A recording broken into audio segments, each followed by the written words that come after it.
Charles Demangué, bonsoir. J'espère que vous lirez mes écrits, je suis en train de le faire. Bonsoir, votre invité de ce soir est biaïste. Il ne peut donc jamais être contre son maître.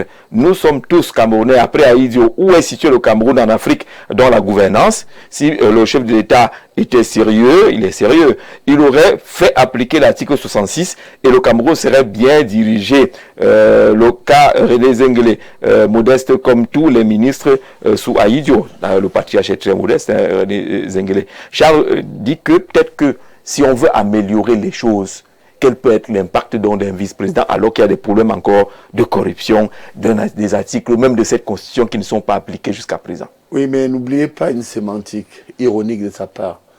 Il veut me discréditer parce que quand j'arrive, je dis que je suis biaïste.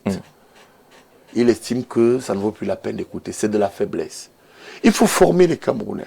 C'est-à-dire, vous pouvez vous lever un matin et dire que vous êtes homéobéiste, vous êtes camtoïste, vous êtes biaïste. On doit vous juger sur vos idées. Je vous assure, il me donne là une belle opportunité.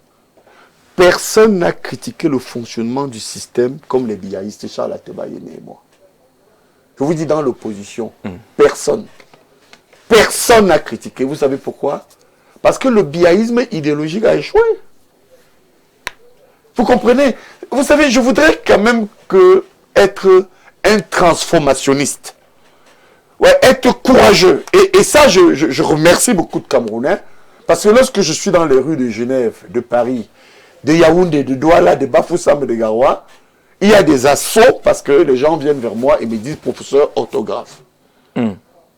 N'oubliez pas que dans ce pays, il y a eu une période où ils ont élu Charles Atebayene et moi comme les leaders d'opinion les plus aimés par les Camerounais. Bon, alors ça veut dire quoi? Ça veut dire qu'on ne juge pas les gens sur leurs choix, mais sur leurs actes. J'ai été le premier, et je continue à le dire, que le biaïsme idéologique a échoué. Il a échoué. C'est pourquoi, 44 ans après, le président lui-même revient sur une position et dit, finalement, je vais nommer un vice-président. Pourquoi? Parce que, où est passée la rigueur? Elle a foutu le camp. Des courtisans, la duplicité. Mais écoutez, je ne voudrais pas parler de certains... Mais je suis face à ce constat. Oui, je suis d'accord. On vous amène donc le vice-président de la République. Oui. Est-ce que où est passée la moralisation? Voilà. Où est passée la justice sociale? Écoutez, les piliers, je les récite comme la Bible. Vous savez, il y a eu dans l'histoire même du renouveau, je vais vous dire techniquement quelque chose, mon cher ami. Au contraire, devenez biaïste. Pourquoi? Parce que le biaïsme idéologique, c'est que on veut des Camerounais qui se mettent ensemble pour qu'il y ait la rigueur, la moralisation et la justice sociale. Elle est passée où? Ils ont échoué. Et vous restez biaïste, pourquoi? C'est l'idéologie, c'est le combat. Ça veut dire que Paul Biya, un jour, même après lui, nous allons dire que bien voilà, comme il y a eu des gaullistes, comme il y a eu les lumumbistes, comme il y a eu vous le présenterez comment? On va dire que quelqu'un avait une très bonne vision. On va le dire que, voilà, il est venu, il portait des bonnes idées, il n'a pas pu les mettre en marche. Est-ce qu'il faut pour autant laisser ces bonnes idées? Est-ce que c'est faux que dans la plupart de ces visions, on a échoué? C'est la catastrophe. Et ça échoue. Il y a un décalage. En 2018, vous appelez quand même à voter Paul Biya, si on peut. Non, le problème n'est pas à voter Paul Biya. Le problème est l'idéologie. Vous savez, je vais vous dire quelque chose. Comment votre don idéologie qui a de la peine à se mettre en place? Écoutez, a échoué. Vous savez, j'ai dispensé un cours longtemps appelé Histoire des idées politiques. Vous savez, quand j'entre en amphi, vous savez, j'ai formé 20 promotions déjà des diplomates au Cameroun. Hein. Je vous dis 20. Vous savez, ma plus grande fierté aujourd'hui, lorsque je me balade dans le monde, les ministres conseillers sont mes étudiants, les premiers secrétaires, les deuxièmes secrétaires. Ils peuvent vous dire que quand moi j'entrais, je commençais à leur dire deux choses lorsque je dispensais mon cours de relations internationales. Pour analyser une société, il faut opposer deux dynamiques. Les acteurs et les facteurs. Les acteurs, c'est ceux qui gouvernent. Mais vous avez des éléments qui peuvent perturber la programmation. C'est pourquoi il est important de dire que on peut prendre position. Je ne sais pas si certains parmi vous, s'amuse parfois à lire une personnalité politique comme Dominique de Villepin en France. Ben, écoutez, il est de droite, il est gaulliste. Mais le décalage entre ce que font les amis de Villepin et ce que pensent de Villepin sont bien différents. Au Cameroun, ne me faites pas croire que je suis le seul à avoir dit à un moment donné que ça ne va pas. Vous avez quand même entendu parler des personnalités comme le ministre Sadi. Vous avez entendu parler des personnalités comme Laurent Hissot. Vous avez entendu parler des personnalités, que je peux les citer, et bien d'autres, Lipomodazé, etc., etc., etc. Je pense que dans un pays, regardons... Parce que c'est des personnalités assez paradoxales. Ça ne va pas, mais on est là. Ça ne va pas, mais on ne fait rien pour que ça change. Mais vous savez pourquoi ça bloque? Pourquoi? C'est le chef qui trace le cap. Lorsque quelqu'un vient vous dire que le président a dit que, je parle comme au quartier là, hein, c'est trivial. Le président a dit que il faut faire ceci, il faut faire cela. Même lorsqu'on vous nomme, quelqu'un prend son frère, sa tante, sa mère, son oncle, lui-même décide de vous mettre à la tête d'une institution. Il vient vous dire que vraiment le président m'a dit de vous dire qu'il vous fait confiance. Vous allez me dire que à qui porte cette responsabilité? C'est le président Paul Biya. Mais votre position est des plus complexes. Hein. Pourquoi? D'abord, la plupart des messages qu'on reçoit. Pourquoi? Essayez de décomplexifier votre Parce que les Camerounais aiment la bagarre. Vous êtes biaïste et vous êtes très critique. Je ne suis pas critique. Je suis constructiviste. C'est-à-dire que je pense qu'à un moment donné, Paul Biya va faire son temps. Si nous échouons totalement et Paul Biya s'en va, on a une chance de bien recommencer avec quelqu'un d'autre. D'accord. Sur ce quelqu'un d'autre, notamment le vice-président qui pourra, il peut ou comme il ne peut pas, mais restons un peu dans la perspective d'une nomination des vice-présidents et parlons de la question de profil. Beaucoup pensent qu'il devrait être, par exemple, anglophone. C'est une prise de position, mais est-ce que c'est la posture du président de la République?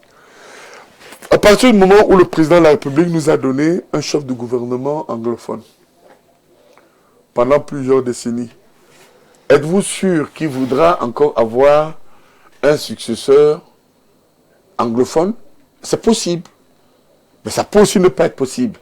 Mais c'est vrai qu'en cela aussi, je vois un danger. Parce qu'en tant qu'intellectuel, je sais qu'au Cameroun, dans notre historicité politique, lorsqu'on vous parle des vice-présidents, tout de suite, ça nous ramène à la conférence de Fumban. Il faut quand même le dire aux institutionnalistes qui accompagnent le président. Parce que de mémoire, la conférence de Fumban nous a conduit vers un État fédéral.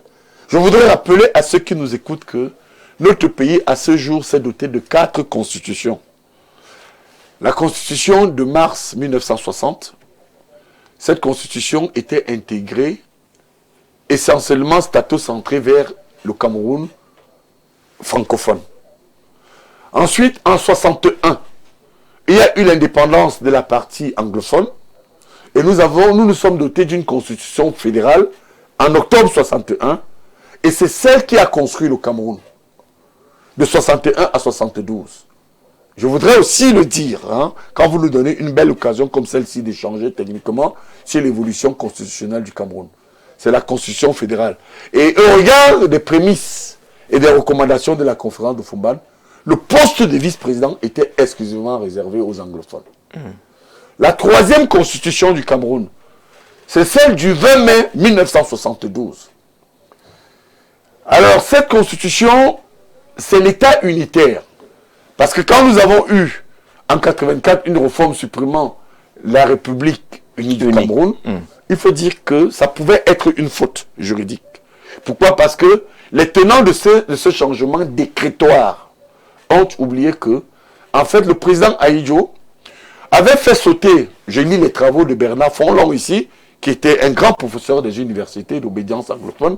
Fonlon nous a appris que le président Ahidjo a gardé République unie à l'effet de montrer qu'il y a une rupture avec le pacte colonial. Parce que d'un côté, les colons nous ont laissé un Cameroun anglophone et un Cameroun francophone. En marquant uni, c'était la marque d'une transversalité entre deux cultures. Une anglo-saxonne et une francophone. Et quand on est donc venu supprimer République pour dire République du Cameroun, les anglophones, selon Bernard Fonlon, et je pense qu'il a raison, ont estimé qu'on venait de tuer une partie de l'histoire du Cameroun afin de les assimiler dans le giron francophone.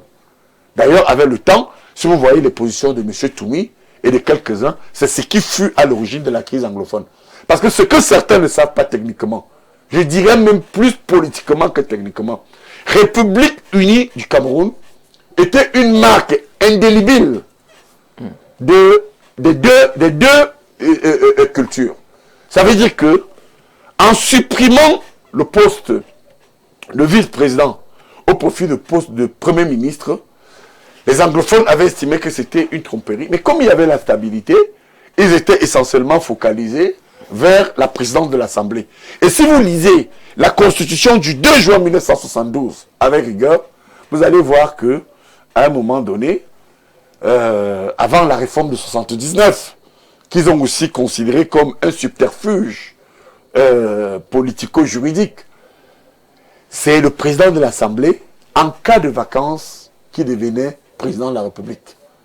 C'était ce qui était prévu avant la réforme de 79, de 75. Premier ministre et la réforme de 79. Donc il est important quand même de rappeler ici que, bon, mais le président, on ne sait pas ce qu'il veut nous proposer. Le Cameroun ne marche pas suffisamment bien comme l'attendaient les Camerounais. Et les Biaïs sont les premiers à le dire. Du fait des seigneurs, du fait de la gouvernance des uns des autres, du fait du tribalisme, du fait de la confiscation de certaines visions par des individus, du fait même des détournements de fonds, du fait de tout ce que le président a lui-même dénoncé. Maintenant, lorsqu'il vient nous dire, je vous propose un poste de vice-président, pourquoi lui faire obstacle? Laissons le président. Laissons le président. C'est pas maintenant que nous allons dire au président. Maintenant, on nous dit que c'est manipulé. Franchement, je n'en sais rien. Mais moi, je regarde toujours le président jusqu'au bout. Et je continue à dire aux compatriotes que, parce que l'opposition, elle aussi, d'un côté, n'a pas été suffisamment perspicace, et parce qu'aujourd'hui, le président veut reprendre les choses en main, ça nous coûte quoi? De laisser le président continuer cette affaire qui, pour moi... Il va rester la question de l'opportunité, de l'urgence.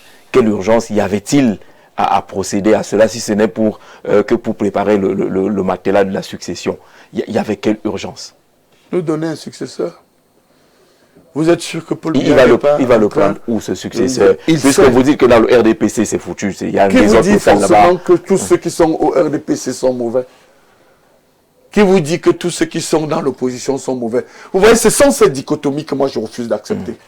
Les gens se sont radicalisés parce qu'ils sont dans des réseaux, parce qu'ils sont... Mais vous avez continué à cette radicalisation.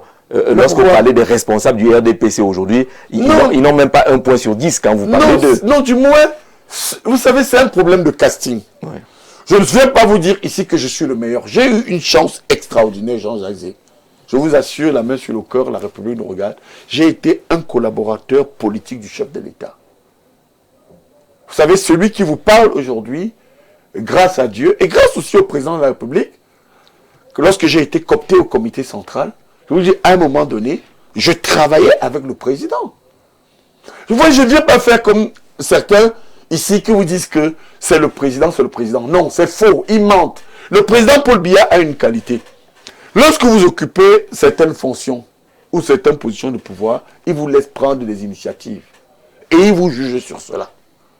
Moi, je pense qu'aujourd'hui, ce qui arrive, c'est la fin de certains Sherpas, des petits malins, de certains seigneurs. Quel que soit le vice qui va être porté à la tête de cette affaire, ça ne regarde pas l'opposition. C'est une bataille et une querelle que le président est en train de régler dans le tourbillon et dans l'escarcelle du pouvoir. Pourtant, dans les motifs, l'exposé des motifs, ce qui est écrit en gras, et on citait là le chef de l'État, nous devrons également soumettre au Parlement certaines réformes permettant un fonctionnement plus efficient de l'État, grâce à une adaptation de nos institutions aux exigences de notre environnement. Environnement de quel environnement? Pourri par le vol, environnement pourri par les casques, environnement pourri par les sectes.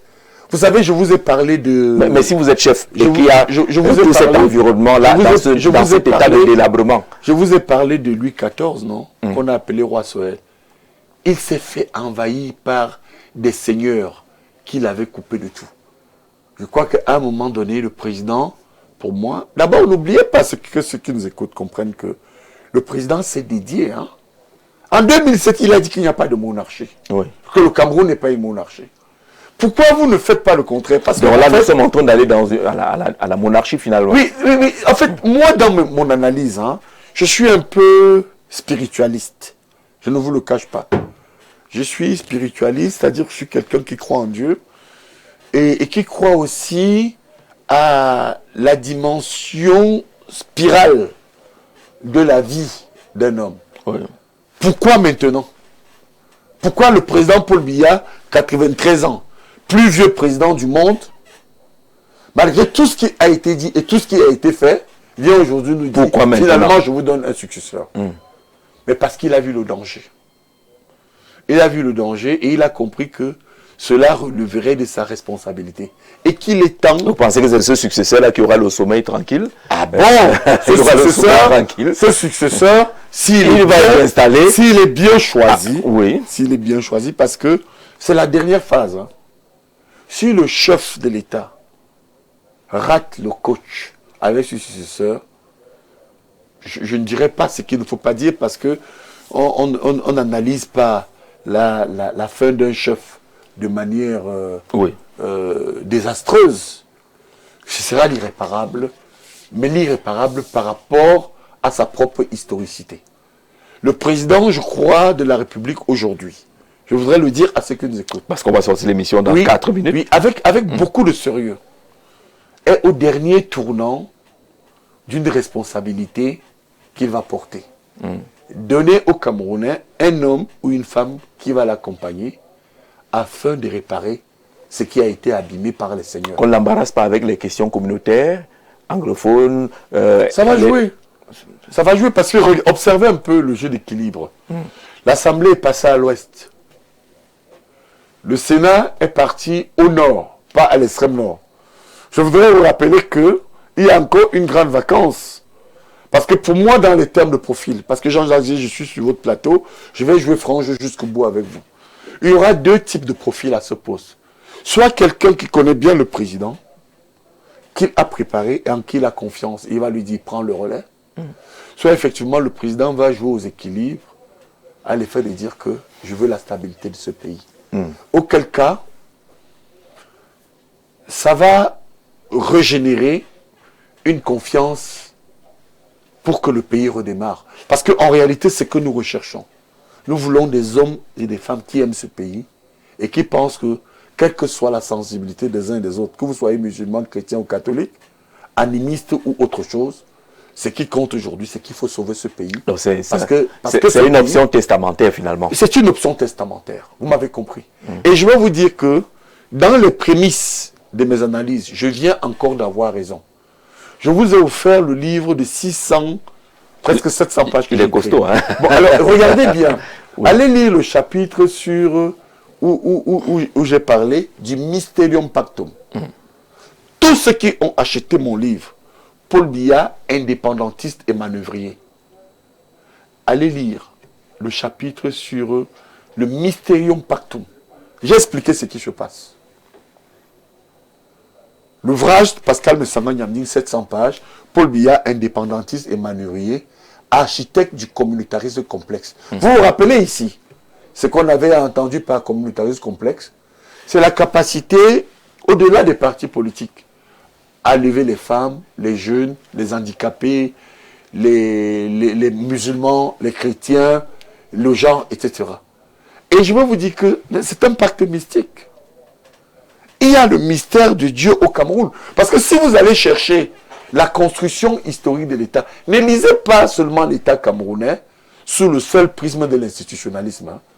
Les institutions, la démocratie, c'est les choses des Blancs. On peut les intégrer. Je ne les occupe pas totalement. Mais restez aussi dans la dimension mystique. Vous comprenez? Parce que pour comprendre un pays, il faut avoir 2 projections. Il faut intégrer le visible et l'invisible. Et pour gouverner, il faut aussi intégrer 2 projections. Le pensable et les impensables. Je crois que nous sommes dans la dynamique du mystère camerounais. C'est pourquoi je dis, je soutiens ce que le président est en train de faire en tant qu'universitaire, mais je comprends aussi ce qui le conteste. D'accord, c'est maintenant clair. Alors, dans cette approche-là, un biaïste pourrait être un bon vice-président de la République, parce que lui semble mieux comprendre le président. Vous savez, il faut faire attention quand on vous parle des biaïstes aussi. Il y a deux types de biaïstes.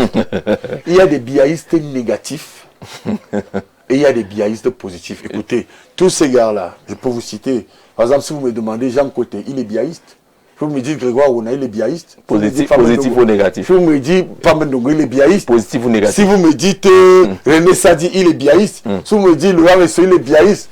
Si vous me dites Ferdinand Gongo, il est biaïste. Je peux vous en citer. Mais il faut savoir qu'il y a deux types de biaïstes. Parmi tous ceux que j'ai cités, il y a des négatifs. Des négatifs. Et il y a des positifs. C'est pourquoi dans cet élan, la différence fondamentale entre les biaïstes et les deux autres, c'est moi qui suis le père fondateur du mouvement. Il y a ce qu'on appelle les créatures, portées par une vision et une aile très forte, qui a parlé des créatures. Quelqu'un pour qui j'ai beaucoup d'affection, même encore, le ministre d'État Jacques Famendongo. Et de l'autre côté, opposé à ce que moi je portais avec Ateba Yene, les disciples. Vous savez ce qu'il y a comme différence entre les disciples et les créatures? Les créatures sont des traîtres. C'est comme Jésus. Vous savez, Jésus a fini sa vie. C'est là où je lève mon instinct d'ancien séminariste. Pour vous dire que spirituellement, ça a été bien pensé. Ceux qui ont trahi Jésus, ce sont les créateurs. Lucifer est une créature. Ce sont les créatures. Vous savez, la créature, écoutez, à un moment donné, elle dit, je suis là, j'ai 1000 ans, j'ai tout eu, je continue à tout avoir, je peux trahir, je peux jouer, je peux entrer dans la duplicité. Mais nous sommes le biaïsme des disciples. Ça veut dire que nous n'avons pas attendu que le président Paul Biya nous donne des postes pour croire en lui. Et les disciples, les 12 disciples, c'est eux qui ont accompagné le Christ. Il est important de finir cette émission avec cette note spirituelle. Parce que le pape arrive. Moi, je suis donc dans le biaïsme des disciples et non celui des créatures. À partir de là, vous allez comprendre pourquoi je pense qu'il faut laisser le président faire jusqu'au bout. D'accord, merci beaucoup professeur pour cet échange très riche. Si on s'en tient aux nombreux témoignages, on a un frère de France qui vous a titillé un peu. Vous dites que vous êtes chef traditionnel, mais vous n'avez jamais donné le nom de votre village. Quand il le dit, je remets ça à Dieu, aux ancêtres. Parce que je ne vais pas jouer à ce jeu.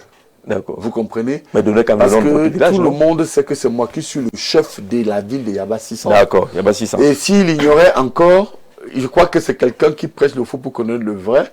Je suis de mère Betty et de père Yabassi. Et à Yabassi, c'est ma famille, depuis 1790, les Bonabeke, qui sont de la grande famille royale. C'est-à-dire que je ne suis pas comme ceux qui sont devenus chefs et ne peuvent pas vous dire que le père était chef, le grand-père était chef, l'arrière-grand-père était chef. Donc, pour ceux qui ne le savent pas, mais je n'aime pas en parler. Parce qu'en tant qu'initié, mon défunt père de chef et mon arrière-grand-père, ils m'ont dit, quand tu sors du royaume et tu n'es pas dans la terre ancestrale, ne te fais pas appeler majesté. D'accord. Mais tous les Yabassi qui nous écoutent, je crois que Yabassi, je ne vous parle pas des Yabassi de Brousse. Je ne vous parle pas des Yabassiens qui partent de la périphérique pour arriver au centre. Mieux encore, c'est plus facile pour lui de le dire, parce que je suis le chef de la ville de Yabassi, c'est moi qui suis le chef du préfet. Là où réside le préfet d'une camp, c'est moi qui suis le chef. Là où réside le sous-préfet, c'est moi qui suis le chef. Là où il y a l'université, c'est moi qui suis le chef. Voilà. Là où il existe le procureur, je crois que je n'ai pas à faire une propagande là-dessus, parce que je suis d'une grande dynastie, les Bonabeke. C'est-à-dire, c'est nous qui sommes autochtones de Yabassi, et je n'ai pas usurpé. Comment je suis devenu chef, je peux lui dire. Bikabi Biombe était chef. Ntongo Dibike était chef. Nyamdi Ntongo était chef. Nyamdi Salema, mon père, était chef. Mais Sanga Nyamdi est devenu chef parce que Sa Majesté, sa Majesté, mon roi de père, a eu 14 enfants. 13 filles, un seul garçon. Je puis même vous dire que nous étions les Ngambike, Batarma, et toute la grande généalogie qui me porte à Yabassi. Parce que je suis un chef populaire et très aimé par son peuple. Hein, vous comprenez pourquoi D'accord. parfois, lorsqu'il y a des élections à Yaba, si je me permets de décider, clairement. je voudrais ici lui dire que je ne suis pas un usurpateur. Appelez tous les Yabassiens du monde, ils peuvent vous dire à Internet, vont vous dire que c'est notre prince héritier et nous l'aimons bien. Au contraire d'ailleurs, la politique a beaucoup écorné à un moment donné mon image, surtout dans le RDPC, mais je leur ai dit, j'assume, vous devez me suivre parce que si j'ai décidé de soutenir le chef de l'État, mon peuple doit aussi me suivre. Donc je ne suis pas un usurpateur. D'accord, merci beaucoup professeur. Je donne rapidement lecture de ce communiqué avant qu'on ne sorte totalement de l'émission. C'est le ministre des enseignements secondaires qui porte à la connaissance de la communauté éducative que sur haut accord du Premier ministre chef du gouvernement, les finales nationales des Jeux FENASCO Ligue A, initialement prévues du 8 au 15 avril 2026, se dérouleront du 19 au 26 avril 2026 à Bafoussam et Banganté. Par conséquent, la rentrée scolaire du troisième trimestre de l'année scolaire 2025-2026 aura lieu le lundi 27 avril 2026. Le ministre des Enseignements secondaires demande aux délégués régionaux des enseignements secondaires de prendre toutes les dispositions nécessaires en vue d'organiser les cours de rattrapage dans tous les établissements du secondaire et de garantir le respect du calendrier scolaire. Elle invite par ailleurs les chefs d'établissement, les enseignants, les élèves ainsi que les parents à se conformer strictement aux présentes dispositions en vue d'assurer la poursuite harmonieuse de l'année scolaire 2025-2026. C'est signe donc du ministre des enseignements secondaires. Et puis ce SOS très important d'ailleurs, qui nous parle d'une personnalité, Roger Monayong, pour vous indiquer justement que cette bien-aimée personnalité est souffrante aujourd'hui, malade depuis plus d'un mois. Il est même déjà dans un état grave, voire critique. Il a curieusement quitté l'hôpital central de Yaoundé parce que sa famille n'a plus de moyens. Et pourtant, du fait de ses nombreux services rendus à son pays et à notre pays, il mérite une attention particulière de la part de l'État du Cameroun, de l'élite de la région du centre, de l'élite de la Meufou et Akono, dont il est originaire. À plus de 90 ans, on peut regarder la photo. Le patriarche de Ngoumou est une bibliothèque de l'histoire du Cameroun et mérite d'être protégé au maximum. Conseiller économique et social militant de la première heure du RDPC, et c'est maintenant même que Roger Monayong a besoin du soutien de tous et de chacun. De grâce, ne soyons pas indifférents à l'égard de ce doyen et témoin de la vie sociale, politique et économique du Cameroun. C'est signé Jude Nevin, fils de Mbalelon, qui lance donc ce SOS-là. Pour ça, j'avais un message que j'ai pas lu tout au long de l'émission. On m'a demandé si vous avez mis du smalto, c'est quoi votre marque de costume? Oh non, c'est du passé. Vous savez, moi, je suis quelqu'un de... Je suis un prince, je suis un sawa. Je voudrais quand même que les gens comprennent que nous avons des choses génétiques, des comportements nobles. Et je continue à penser que... D'ailleurs, vous voyez toujours comment... Papa m'a toujours dit que à partir de ce que vous êtes, on peut le ressentir quand vous êtes à côté de gens. C'est clair. Voilà, clair. Donc vraiment, le message de Dieu de Nevin concernant ce soutien, qu'est-ce qu'il faut faire? Ça m'a marqué. Est-ce que je peux envoyer quelque chose? Je pense que c'est de cela qu'il s'agit. Oui, à qui? Je voudrais le faire maintenant. On vous donne un contact en offre tout à l'heure. Donnez-moi donc un contact parce que je vais... C'est possible, c'est possible. Et alors immédiatement, moi je vais faire, parce que je suis très touché. C'est pas forcément parce que ce garçon est du RDPC, mais je pense que des situations comme celle-là, lorsque Dieu Tout-Puissant nous donne la possibilité d'aller travailler à l'extérieur et avoir un petit salaire aussi ici, parce que nous travaillons, il faut partager. D'accord. Et moi, j'aime partager. D'accord. Tout à l'heure, donc merci beaucoup, professeur.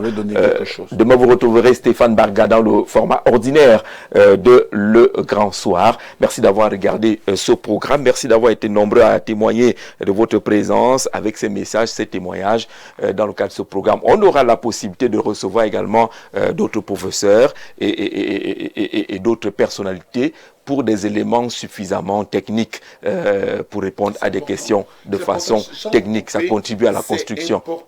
Jean-Jacques Zé, je ne vous coupe pas. Dans des situations comme celle-ci, au-delà du bavardage, des querelles, des duels et tout ce qu'on peut dire, il faut inviter des techniciens des gens capables de vous parler des éléments, des contenus des constitutions et de leurs conséquences. Tout à l'heure, juste derrière nous, le journal en langue anglaise. Merci de rester fidèle au programme d'Info TV.